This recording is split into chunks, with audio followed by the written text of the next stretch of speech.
I'm Kevin, the contractor CFO, and in today's video, we're going over contracting business help. This is really part three, I believe, of this series. So we're just going to get into it. First off, why you should listen to me in the first place, who I am. I'm a contractor CFO and COO. All that means is I help you make more money. I'm like a force multiplier for your business. We start working together, and I want to multiply your net income or the money you get to keep after paying everybody else. I don't want to overcomplicate it. The core of what we do is small business tax and accounting. Every business needs accounting work and they need to get their taxes done. So I'm an enrolled agent, meaning I took an exam specifically with the IRS instead of going through the CPA exam process.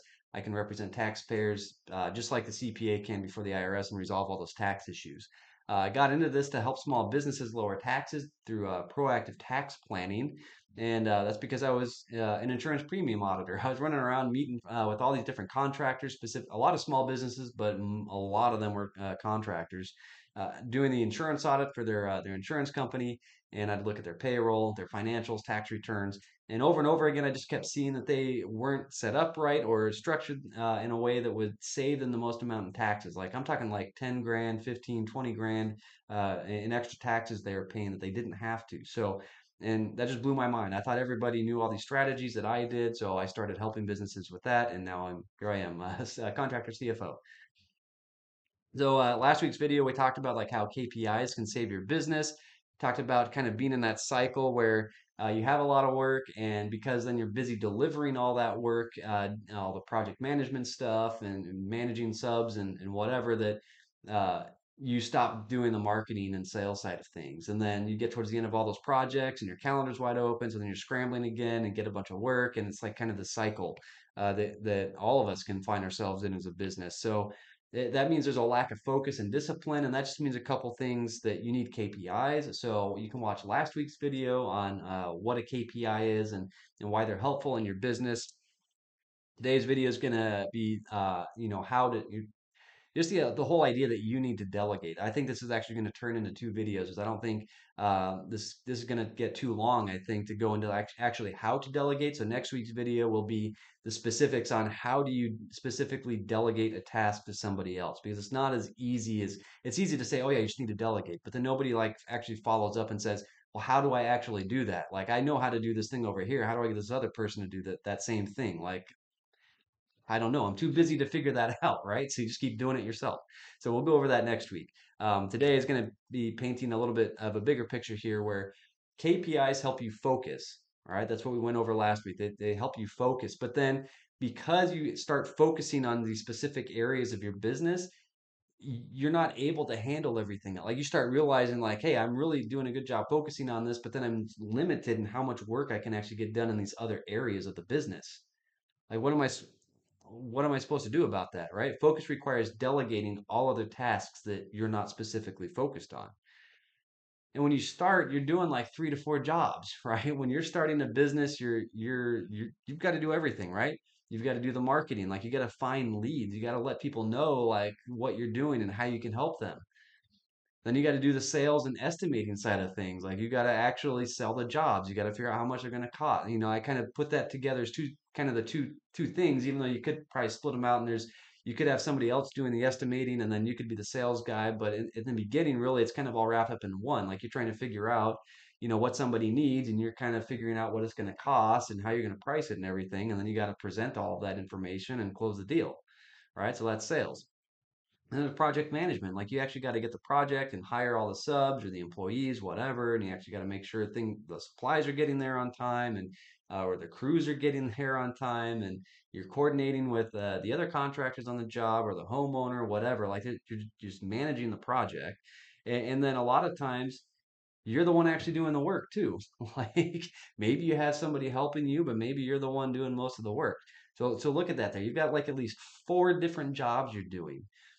And you have me coming in there telling you, like, hey, let's figure out some KPIs. Let's figure out some just very basic gauges. We can just start with a couple to keep it simple here. We don't need to go crazy yet. Let's just focus on a couple, and then you're going to start focusing on those and realize you just can't even handle the other stuff, right? Which is just normal.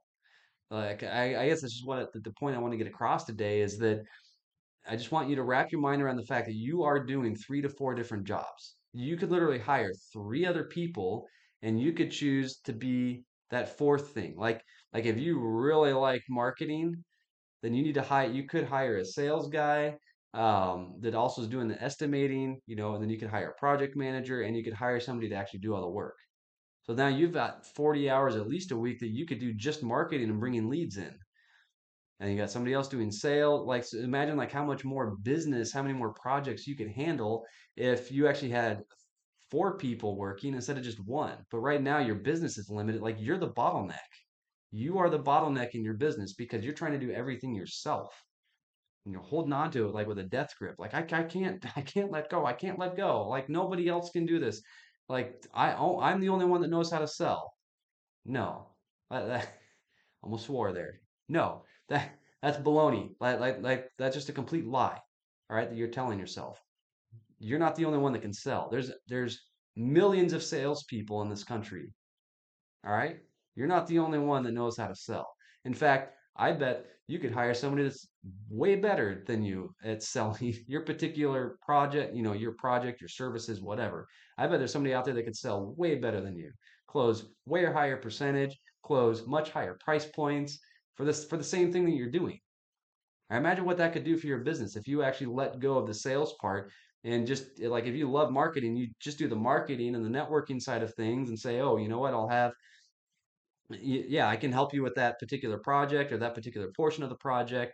I'm going to get all this information over to my estimator and or whatever, and then you can tell them, hey, and they will follow up with you and go over the specifics. You don't have to be involved in that. You can make the connection, you can hand it off to somebody else, and they can continue the relationship. It's possible, right? It's possible. Or project management. Like maybe that's something that you really maybe you like doing all the project management and you don't like the marketing and you don't like the sales. Fantastic. Then that means you need to hire a marketing firm or somebody to do like all the marketing for you, so that'll free up all your time. You have all these leads coming in, and then yeah, first maybe you got to do some of the sales side of things with those leads coming in, but you could bring somebody else in and show them kind of how you work through, how you estimate it. You can show them how you use your spreadsheet. Like if you're just doing it all in your head, you need to get that stuff down on paper or like an Excel or something, right? Because then you can hand that off to somebody else, and we'll go over more about that, next week. Maybe you are the technician, right? Maybe you just like being out there doing all the work. Like, that's fine. Like, I'm not going to say you can't do that. Like, if you are really good at your craft, then you got just know that you have to, in order for you to maximize your time in the field, you need to have somebody marketing. You need to have somebody handling all the estimates and sales and all the incoming phone calls. Like, you can't even answer your phone half the time because you're tied up doing the actual work. Like, you've got your gloves on, you're bent under a sink, working on the plumbing. Like, there's no way you can answer your phone.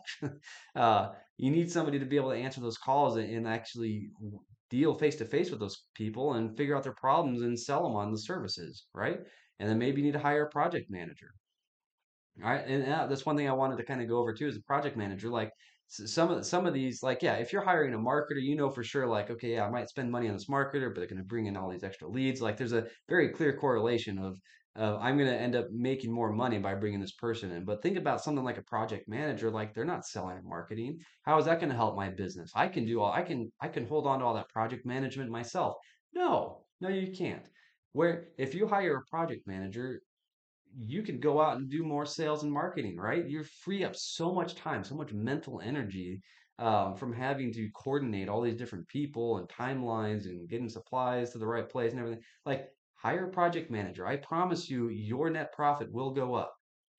If you're pricing correctly, if you're pricing high enough, you will make more money if you hire that project manager, even though it feels like a sunk cost, even though it feels like I'm going to pay 60, 70, 80 grand a year, whatever it is to hire a project manager. You might feel like that's just money you're throwing away every month because they're not actually selling or bringing in more projects. But think of how much more you can do if you're not burdened with all that crap, right? And all that crap too is somebody else's treasure. Like somebody else loves doing all that work. That's the crazy thing too. You might think, well, I hate this work, so obviously everybody else hates this work. That's not true. The thing that all these tasks that you hate doing is the exact thing somebody else loves doing. I had to wrap my mind around that early. I thought when I was doing insurance audits, hated making all the scheduling phone calls and emails and figuring out what, wrangling everything in and answering all these emails and then following up. Like, I hated all that stuff. I like showing up, getting the information, writing up the report, chatting with the contractor while I was there, giving them pointers or whatever, and leaving. Right? I love that part. I couldn't believe it when I finally like realized somebody else like liked scheduling and like handed all that off to them and they just ran. They were way better at it than I was and they loved it. Like they got excited to make phone calls and talk to people and figure out the scheduling and all that. Uh, yeah. So somebody likes doing all the stuff you hate doing. So just let go of it. Just let go of it. All right. I think that's all I had today for you. How to get more help? Yeah, join my free group for contractors, free resources and tools for your business. In the free group, the link is in the description below. In that group, you can chat with other contractors and exchange ideas. There's free courses in there on tax, insurance, accounting, and legal issues. So, yeah, like I said, link in the description below and get back to work.